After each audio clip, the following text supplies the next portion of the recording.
Voilà pour les hymnes nationaux.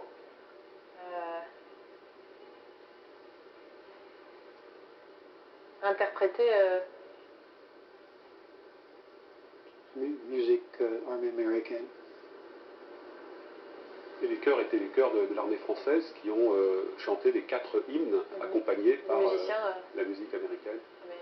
Donc on est bien dans, dans le symbole de ce mélange des nations dans un même but.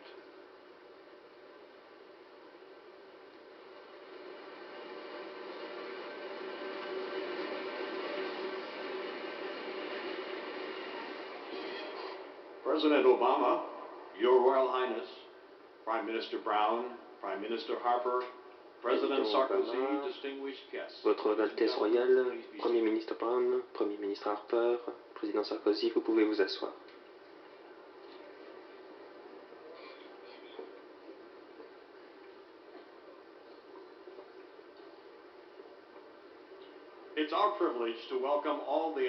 C'est notre privilège d'accueillir tous les illustres visiteurs qui sont ici aujourd'hui.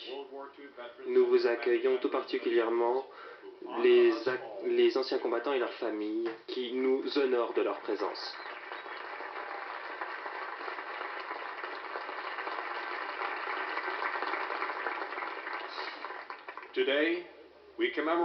Aujourd'hui, nous commémorons le 65e anniversaire du débarquement qui s'est produit dans les toutes premières heures du matin, le 6 juin 1944.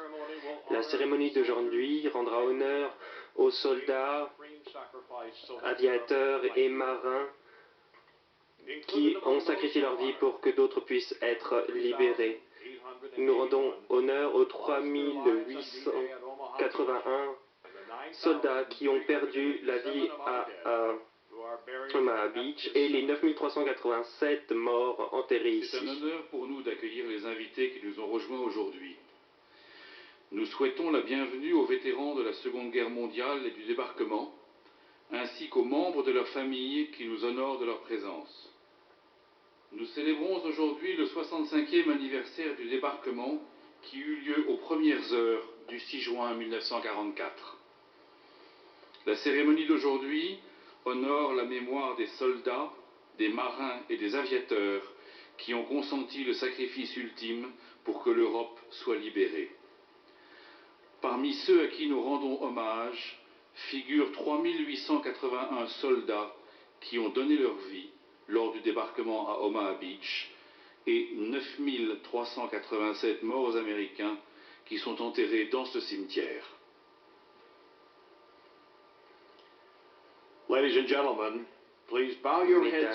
Messieurs, veuillez baisser la tête pour l'invocation et la prière donnée par le chapelain, par l'aumônier Thomas McGregor de l'armée américaine. Messieurs, veuillez vous recueillir pour la prière dite par le colonel Thomas McGregor, aumônier de l'armée de terre des États-Unis.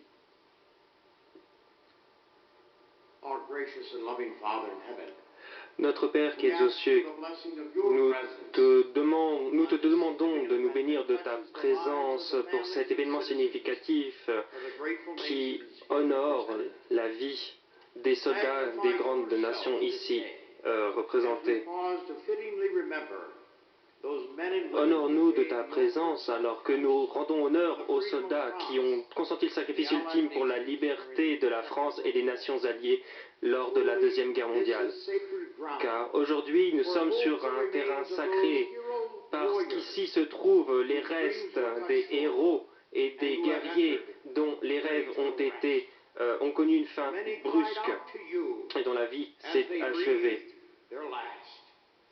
Nous espérons que tu étais à leur côté lorsqu'ils ont rendu leur dernier soupir, parce qu'ils savaient aussi que tu leur garantirais la résurrection dans la vie future. Donne-leur le réconfort et la paix.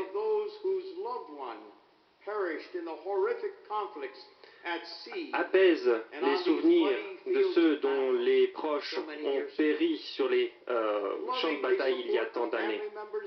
Soutiens les proches de ceux qui pleurent la perte de ceux qu'ils aimaient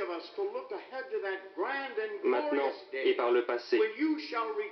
Nous attendons le jour où tu reviendras, où les morts se leveront et où les familles seront réunies à nouveau et où toutes les guerres cesseront. Ô Dieu, que le jour de ton avènement vienne rapidement, nous te le demandons. Dieu, en ce jour, les soldats, les marins, les aviateurs, les marines et les gardes-côtes de toutes nos nations qui se sont battus et qui se battent encore pour la liberté des peuples opprimés, honore-les de ta présence, donne-leur ta protection et ta grâce immuable. Parce que tu as le royaume, la puissance éternelle. Au nom de Jésus, Amen.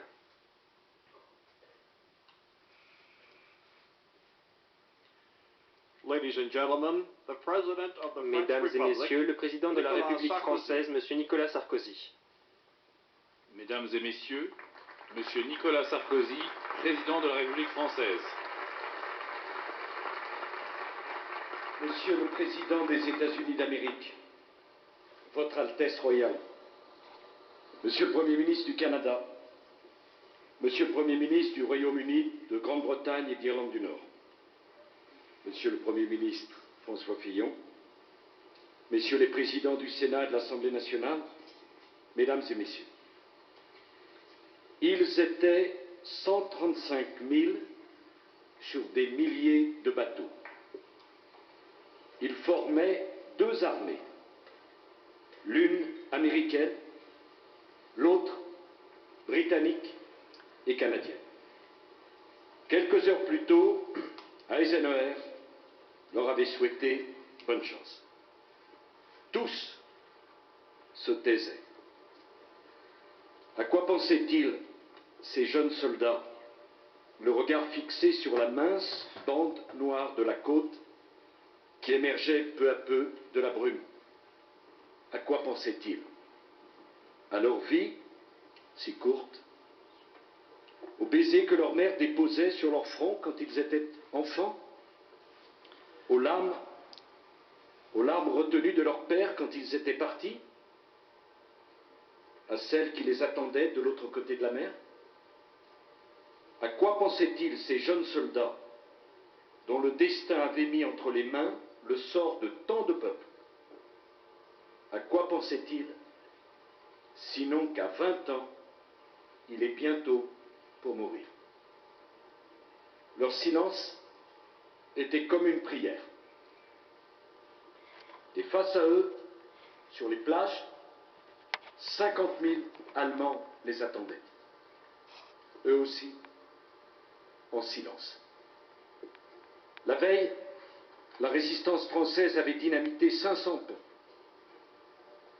Entre minuit et 2h30 du matin, les parachutistes des 82e et 101e divisions aéroportées américaines et ceux de la 6e division aéroportée britannique avaient été largués derrière les premières lignes de défense.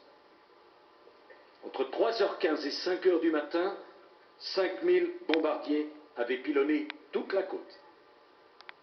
À 4h15, les troupes avaient commencé à être transbordées sur les chalands. À 5h45, les canons de 1200